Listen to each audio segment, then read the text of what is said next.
Hello! Good day to all of you. Welcome to Imee's Recipes. I have these bell peppers. You see how big they are? Now I'm going to roast them. And you know, these are cultivated here in Sardinia or in Sardinia, Italy. And these are, they are sweet bell peppers. And you can eat this raw. They are really good, no, in making salad mixed with other vegetables, or you just eat it as is, no? And what I'm going to do here is to roast them, yes, and then marinate them in a sauce that is similar to eggplants, yes. And so this is my container.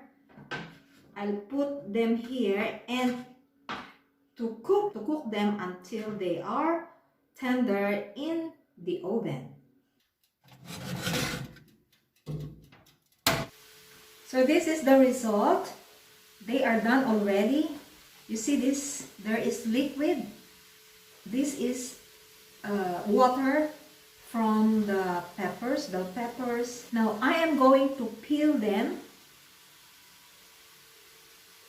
It's easy now.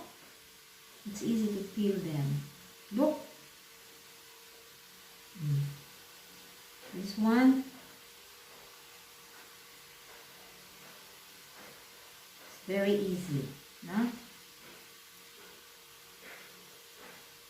This is the bowl. It's still hot, but it's manageable.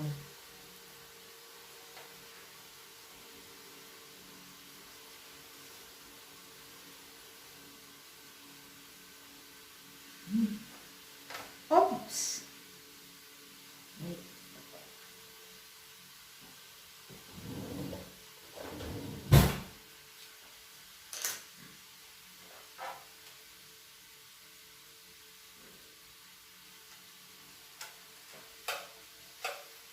Remove the seeds.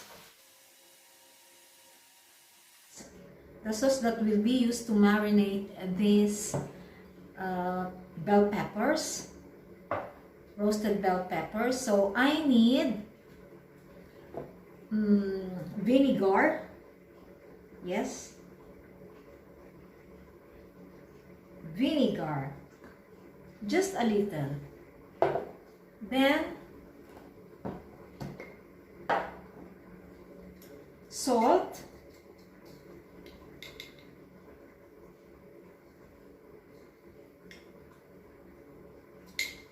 half a teaspoon of salt,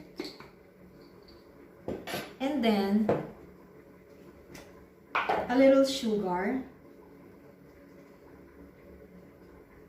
just to give contrast to salty and sour taste. And then I'll give it a mix.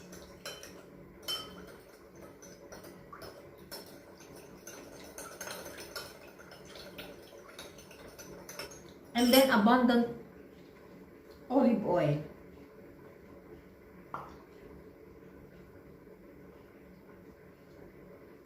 This is a good appetizer, no? A good appetizer.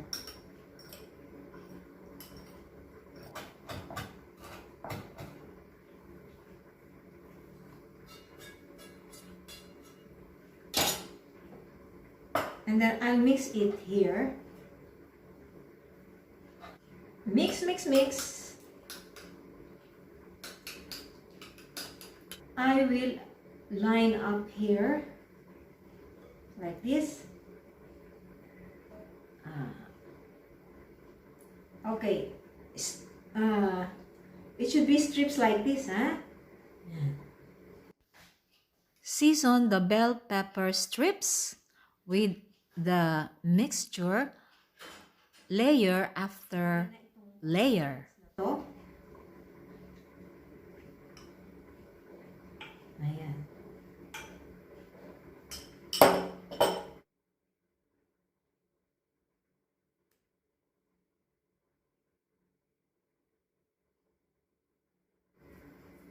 And also don't forget the garlic. I almost forgot the garlic.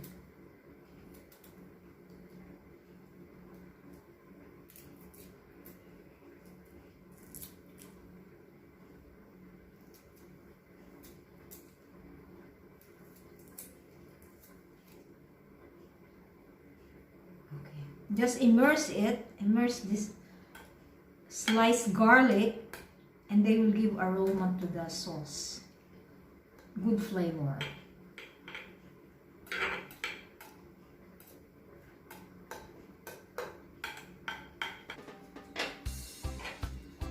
I'll get one and taste it.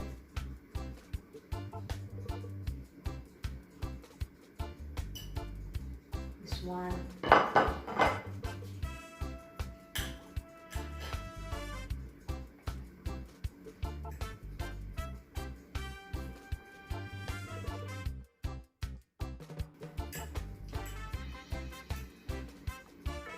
Tastes good. I hope you try this.